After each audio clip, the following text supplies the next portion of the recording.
Bom, boa tarde a todas e a todos. Meu nome é Hugo Barreto, eu sou o secretário-geral da Fundação Roberto Marinho.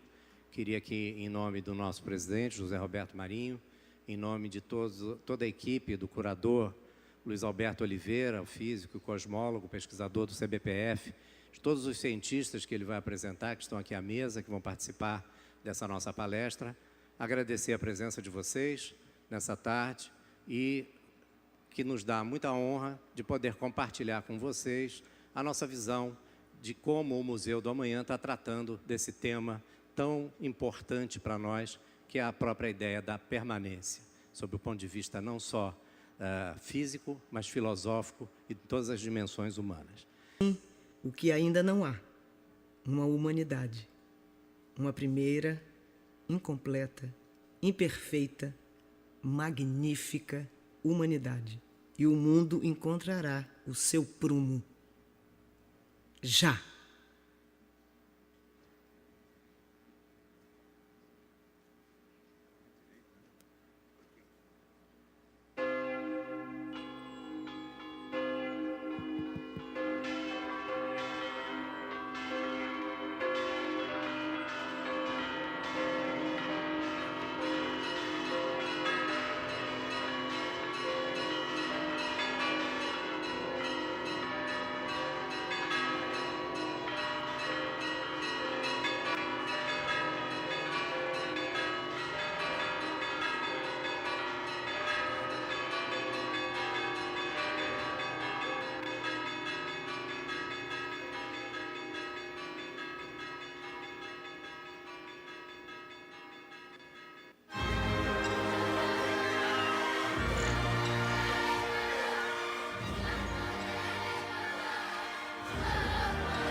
Essa tarde.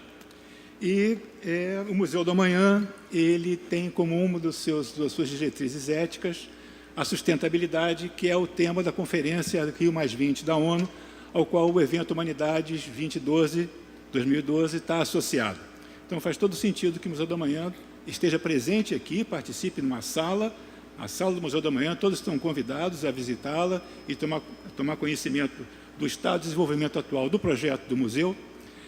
E faz sentido que nós tenhamos aqui esse momento de reflexão acerca das possibilidades que se abrem hoje para a construção do nosso futuro comum.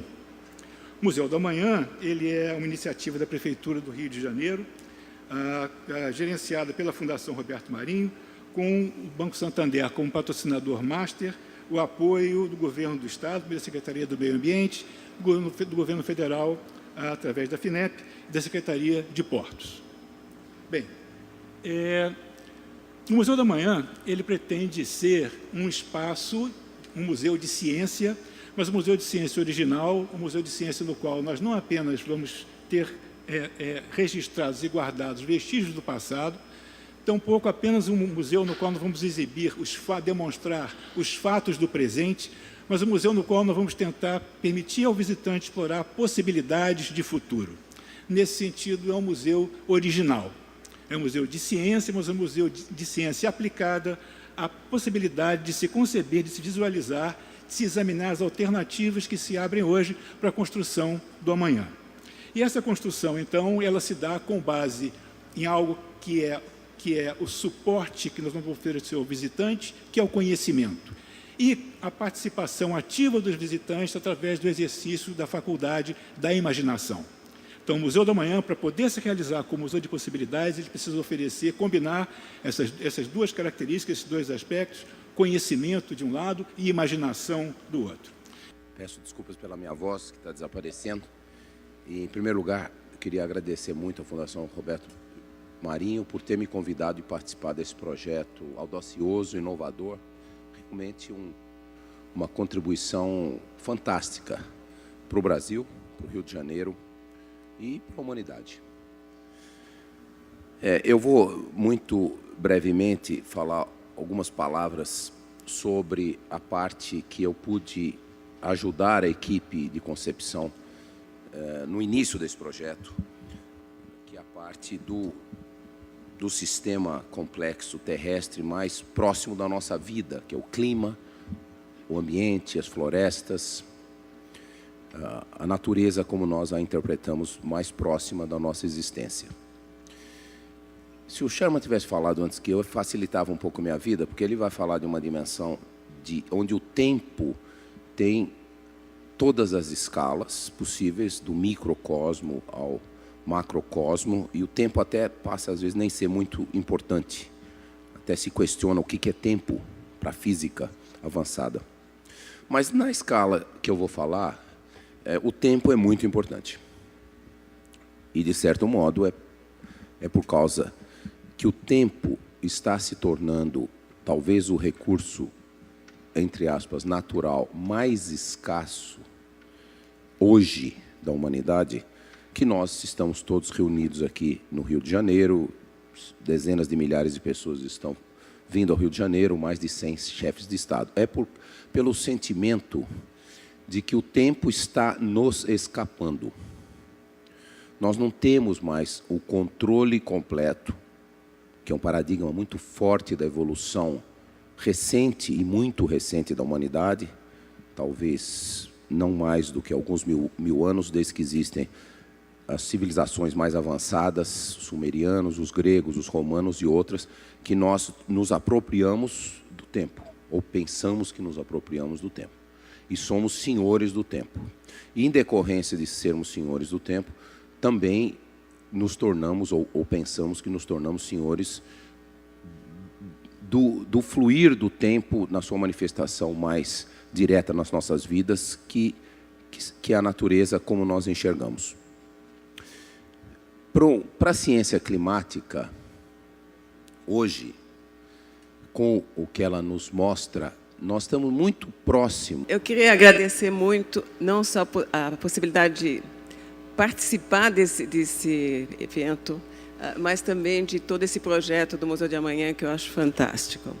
E eu vou mudar, então, vou falar um pouco sobre o genoma humano, o que a gente espera do futuro do genoma humano. E, diferentemente das palestras anteriores, onde se faz previsões para daqui 100, 200, 300 ou milhões de anos, eu vou falar de um futuro mais próximo.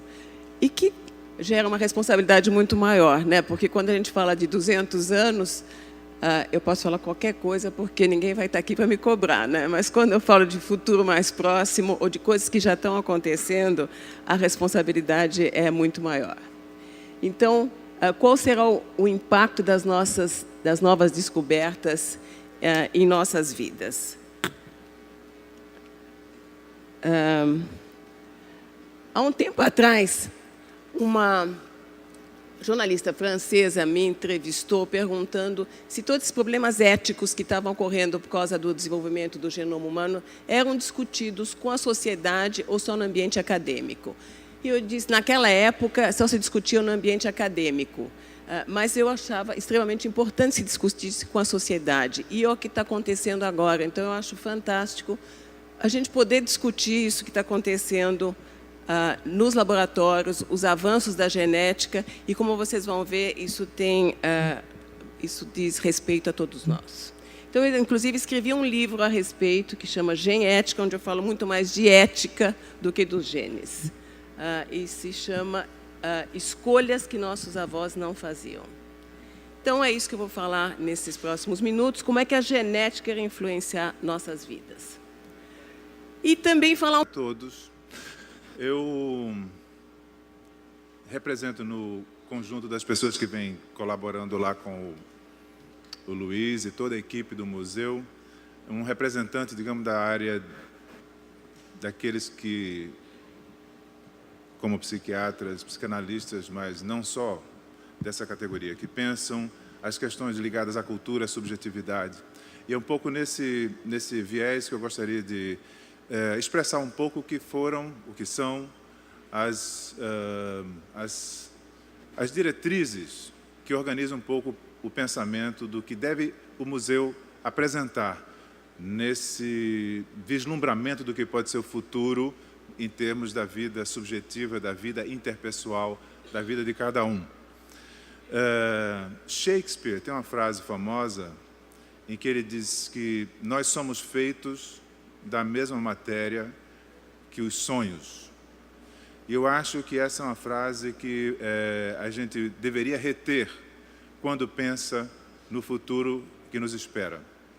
O futuro que nos espera como seres humanos terá o tamanho, a dimensão dos nossos sonhos. Nós, como espécie biológica, podemos ser caracterizados pelo nosso genoma. Cada vez mais a gente está conhecendo essa dimensão biológica que nos caracteriza.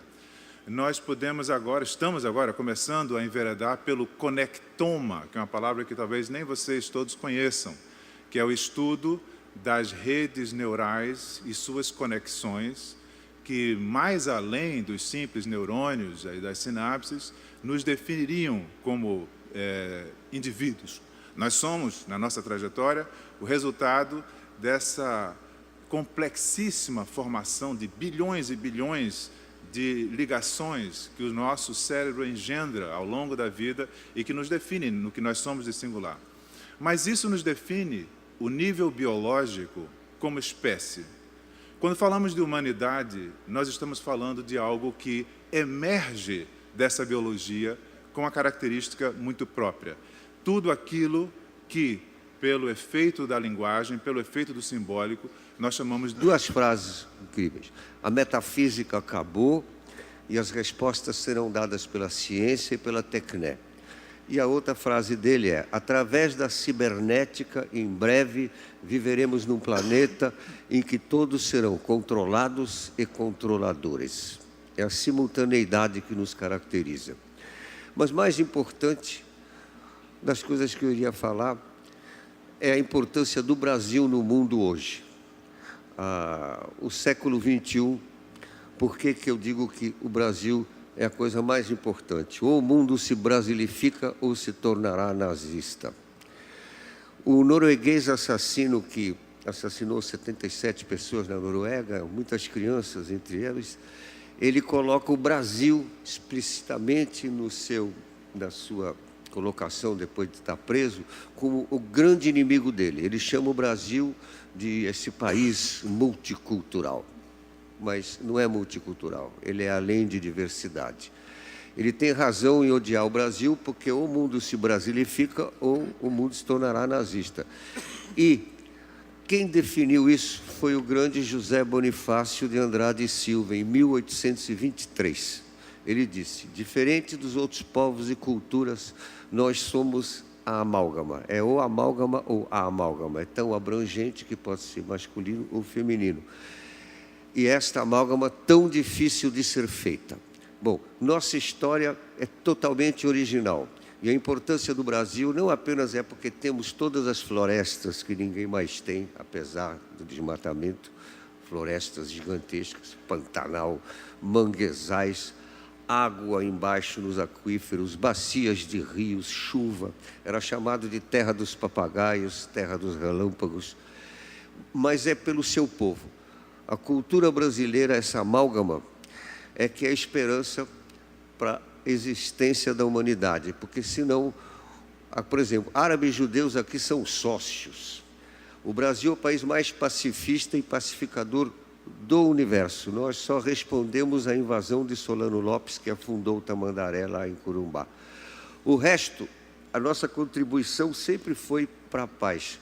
Hoje mesmo, no jornal, a Fiocruz descobriu uma vacina contra a esquizostomose.